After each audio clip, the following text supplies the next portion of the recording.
BIONICLE Adventures 3 The Darkness Below. Written by Greg Farshtey. Reading by Shadowcaber. Chapter 7. The Toa of Stone caught up to Whenua sometime later. Any plan for what we do when we find this thing? No, Whenua answered. Ever had to get a shapeshifter like this into the archives before? The Toa of Earth seemed to puzzle over that question for a long time, before he finally said, How would we know if we had? The path narrowed, and then widened again.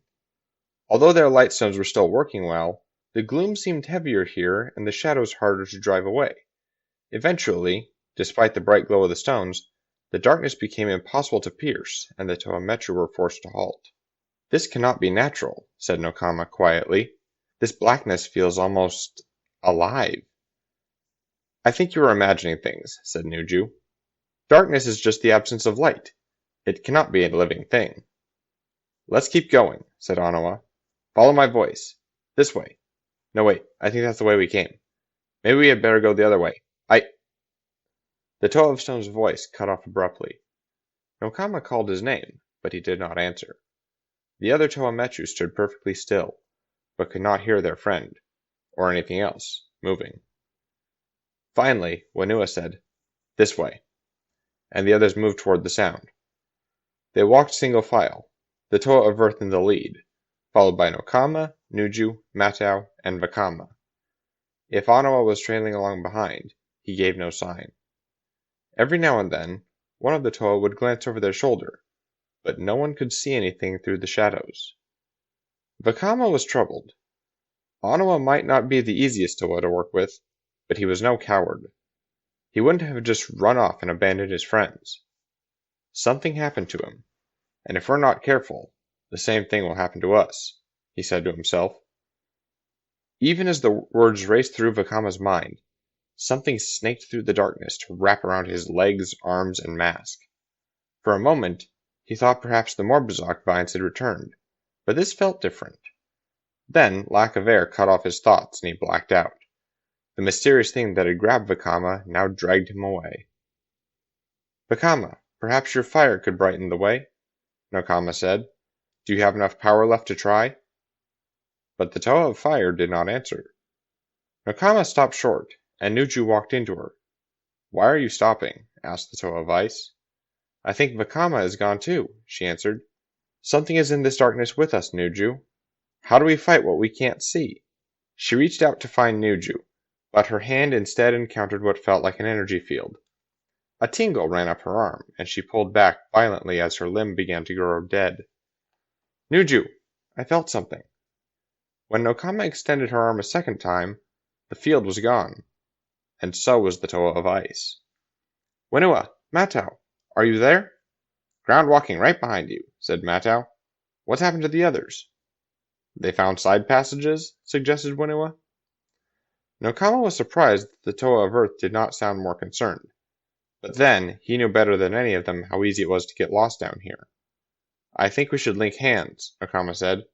Great idea, Matau replied. But maybe Whenua should scout ahead, and we two can stay hand-linked back here. Very funny, Matau. Nokama took hold of Wenua's hand, but when she reached for Matau's, the Toa of Air was gone. It took every bit of her willpower not to panic. If the other Toa were in danger, only she and Whenua were left to save them. Now Whenua was tugging her forward so hard that she almost left her feet. The darkness was breaking up around her now, and she could see flashes of stone walls. The next moment, the oppressive shadow was gone completely, and Nokama blinked as she adjusted to the sudden light. She and Whenua were standing in a cavern, alone. There was no sign of the other Toa or what had taken them. The Toa of Earth looked around and said, I warned them this would be dangerous. We should have turned back. It's too late for that now, snapped Nokama. We have to find them. I'm not leaving these tunnels without the others. Well, that's half right, muttered Whenua. Going back will just get us trapped. We should go forward. If they are lost, I doubt they will ever be found. Nokama whirled to look at the Toa of Earth. Whenua had made those comments as if he were talking about a misplaced tool. You're right, Whenua. It is very dangerous down here, isn't it? but the Toa of Earth volunteered to guide us through the tunnels of his metru. That way, we could avoid the most perilous spots. Or could we? She crossed her hydro blades in front of her, and took a step back, now battle-ready. The 6 Toa metru could triumph over any foe, but if one of us was not one of us, treachery would win the day. That's what you counted on, wasn't it, Kraka? Before Nokama's eyes, Whenua morphed into the exact image of Vakama. I wondered when you would figure it out, Toa. You would not leave my domain, even when one of your own suggested it. And now you will never leave. So some of what you said was the truth, Nokama answered. You can look like any one of us. And you were the Rakshi I encountered, weren't you? Another shift, and now Nokama was facing the yellow Rakshi. Then she turned back to Vakama. Yes, no real Rakshi would be fooled, but their senses are more acute than yours. Why go to all this trouble? Nokama said, circling to get the best defensive position. Why not just appear as Turagaduma and order us out of the tunnels? I can only take the form of those I have encountered, said the Kraka, quickly shapeshifting from Vakama to Nuju to Anawa. And it took me time to learn your language. When I first met Vakama, in your shape, I could only repeat back words he had said to me. Now the Kraka cycled through all 6 Toa metru, ending up as Whenua again. Now I have learned. I have adapted. It is too late for all of you. Where's the real Whenua? What have you done to him? No more than I did to the rest of the Toa, the Kraka said in Whenua's booming voice. These tunnels are a haven for Rakshi who can coil their elastic bodies around you, or teleport you away, or trap you in a stasis field, or simply cloak you in silence so no one can hear you scream. Nokama kept moving, staying out of reach of the Kraka. She knew that the longer the Rahi talked, the more time her elemental powers would have to strengthen. Why not just let us leave? We mean no harm to you. For just a split second, the Kraka took on the hideous form of a half Rakshi, half Toa. Then she changed to Matau. Because you would not leave. Top dwellers never do. But this is my place. Here you are the invaders. You are not welcome. Nokama started to reply, then stopped short. The Kraka's words could just as easily have been said by the Toa to the Morbizak plant when it threatened Metronui. Was this creature really doing nothing more than defending her home? Still, Nokama had to save her friends. If the Kraka was determined to get in the way, then a clash was inevitable. You realize if we don't return, more top dwellers will come down here, said the Toa of Water. They will search for us. Your home will be torn apart. Is that really what you want? If they search for you, they will find you, said the Kraka, shifting to Vakama's form.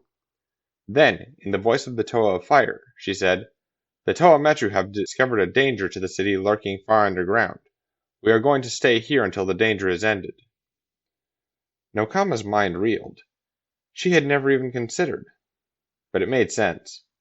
The Kraka could fool everyone into thinking the Toa were safe and on a mission. For that matter, other than Nuparu, who even knew they were down here? Who would go looking for them? 3 shapes emerged from the tunnels and into the cave. They were Rakshi, one silver, one black-white, one tan-blue. I sense great power in you, Nokama, more than you realize, said the Kraka. It is a shame you will never live up to your potential.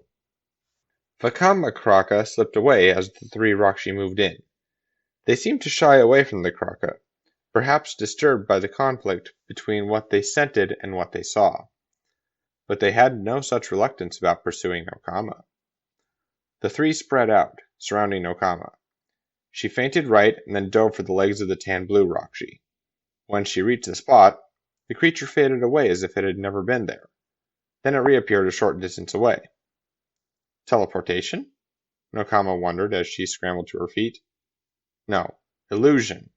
I see it where it's not. She did not have much time to think about that. The silver Rakshi hurled a lightning bolt in her direction.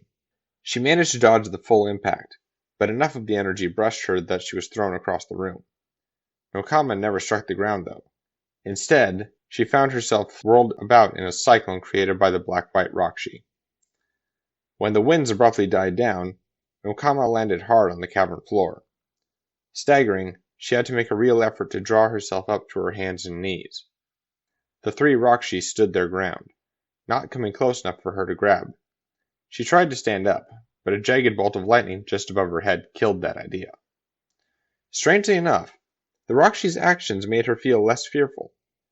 If they had been convinced they could defeat her, they would have closed in already. Instead, they maintained their distance and tried to keep her off balance. They don't know what to make of me, she realized. Maybe they have never seen a Toa before. That means they have no idea how powerful I might be. I appreciate the rest. All that walking was tiring, she said, trying to sound confident. You do not believe that a mere 3 of you can stop a Toa, though, do you? The Rakshi stirred. They didn't understand the words, but they sensed that the tone was not that of a defeated foe. Nokama was trying to decide what to do next, when she heard a welcome sound. The dripping of liquid protodermis through a minute crack in the wall. The leak was only a short distance away, to her left, but the black-white Rakshi was between her and the slowly forming puddle. Just where I want him, she thought. Compared to what I just faced up above, you 3 aren't even worth wasting my Toa power on. Oh, maybe you scare all the little Rahi that skitter around down here. But up above, we laugh at things like you, she continued. Nokama kept talking to distract the Rakshi from what she was really doing, extending her power to draw a stream of liquid protodermis from the site of the leak right to her. Conveniently, the stream passed right beneath the feet of the black-white Rakshi. Actually, you are fortunate to have run into me, she said mockingly. Vakama or Nuju, they might really hurt you. The thin line of liquid had almost reached her. The black-white Rakshi's attention was focused on her. It had never noticed what she had done. Now it was time to see if her plan was going to work. She locked her gaze on the silver Rakshi and snarled. I have had enough of this. Get out of my way. Then she lunged forward as if about to spring. The Rakshi reacted with a bolt of chain lightning, but Nokama wasn't sitting and waiting for it. Instead of springing, she rolled to her left. The bolt struck where she had been, hitting the stream of protodermis and traveling along it right back to the black-white Rakshi. The current slammed into the creature and sent him flying. Nokama swung her hydro blades hard and cleaved open the wall at the side of the leak. Liquid protodermis gushed through the gap, rapidly filling the cave. Both Rakshi's faceplates opened to reveal very disturbed Krata, screeching their rage. Then she noticed an unexpected benefit of the flood. The liquid was disturbed a few feet to the right of the tan-blue Rakshi. That was where the true creature stood, well away from the illusion. She mustered her energy and sent a mini tidal wave toward the spot. When it struck, the illusion vanished, and the real Rakshi appeared, knocked off its feet. 1 out of the fight, 1 stunned, she said to herself, and 1 to go. She had half hoped the silver Rakshi would back off, but if anything, all she had succeeded in doing was making it angry. Wary, too. Having seen what happened to its brother, it wasn't going to be hurling any more lightning bolts around. Still, it advanced toward Nokama through the waist-deep liquid, claws outstretched. The Toa of Water nodded. She knew the best she could hope for was to slow down these creatures and buy time for escape. So far, she had been lucky. But now the silver Rakshi had taken her measure and was prepared for her moves. All but 1, she reminded herself. Without warning, she dove beneath the surface of the protodermis and rocketed toward the Rakshi. At the last moment, she veered off and began circling it at enormous speed. By the time the creature grasped what was happening, it was too late. The Rakshi was caught inside a powerful waterspout, heading for the ceiling. Nokama kept swimming, faster and faster, until she heard the sharp crack of Rakshi armor striking stone high above. Then she abruptly stopped and let the spout dissipate. The Rakshi crashed into the liquid and then floated to the surface, lying on its back. Its faceplate was open and the leech-like Krata inside was trying to squirm out. Nokama decided there would never be a better time to leave. End of Chapter 7.